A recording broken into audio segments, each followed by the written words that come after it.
नमस्कार. शेतकऱ्याचं दुःख काय असतं आणि शेतकरी नक्की कसा असतो?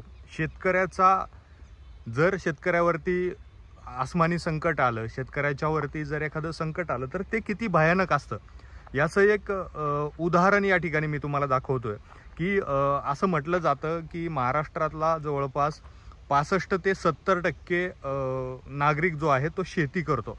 पण या शेतकऱ्यांची दयनीय परिस्थिती काय आहे? शेतकऱ्यांची नक्की परिस्थिती काय आहे? शेतकरी किती संकटांना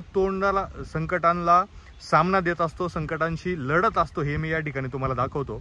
माझ्या पाठीमागे तुम्ही पाहू शकताय की कशा पद्धतीनं या दोन्ही शेतांमध्ये 2-3 शेत आहेत, या 2-3 शेतांमध्ये कशा प्रकारे पाणी साठलेलं आहे. ठीक आहे, पाणी साठलं इथपर्यंत, पाऊस झाला, पावसामुळे पाणी साठलं, पण या झालेल्या पावसानं नुकसान काय झालं हे मी तुम्हाला दाखवू इच्छितो.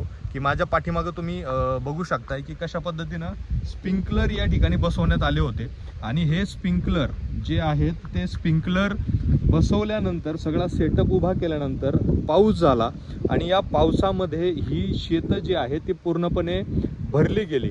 मी तुम्हाला समोरही दाखवतो की कशा पद्धतीनं जी आहे ती पिकं जी आहेत ती पूर्ण भिजून गेलेली आहेत. पिकांमध्ये कशा पद्धतीनं पाणी जे आहे ते पाणी शिरलेलं आहे. मी तुम्हाला अजून दाखवतो समोर की कशा पद्धतीनं शेतीला किती चॅलेंजेस असतात, किती मोठ्या प्रमाणात जे आहे ते चॅलेंजेस फेस करावे लागतात. मी तुम्हाला दाखवतो.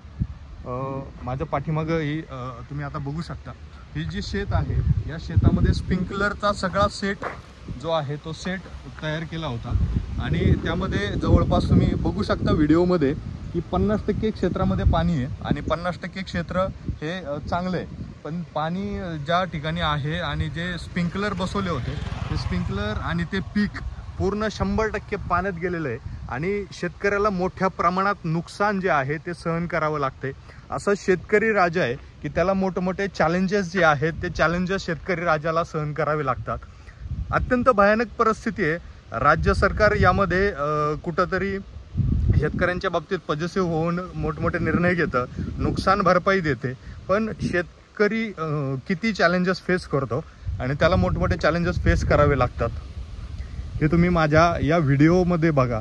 आणि तुम्हाला नक्की शेतकऱ्यांच्याबद्दल काय वाटतं, शेतकरी नक्की काय परिस्थितीत आहे, शेतकऱ्यांच्याबद्दल राज्य सरकारनं आणि शेतकऱ्यांनी नक्की काय केलं पाहिजे हे तुम्ही या व्हिडिओच्या कमेंट बॉक्समध्ये टाकून द्या. हे माझ्या पाठीमागं तुम्ही अजूनही पाहू शकता की नक्की काय परिस्थिती आहे.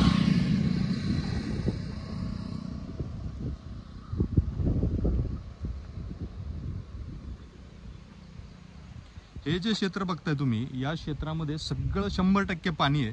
स्प्रिंकलर सेट सुद्धा सगळा आहे तसा रेडी, चांगल्या स्थितीतला आहे आणि पूर्ण पाणी भरल्यामुळं कुठल्याही प्रकारचं पीक हे इथं उगवू शकत नाही.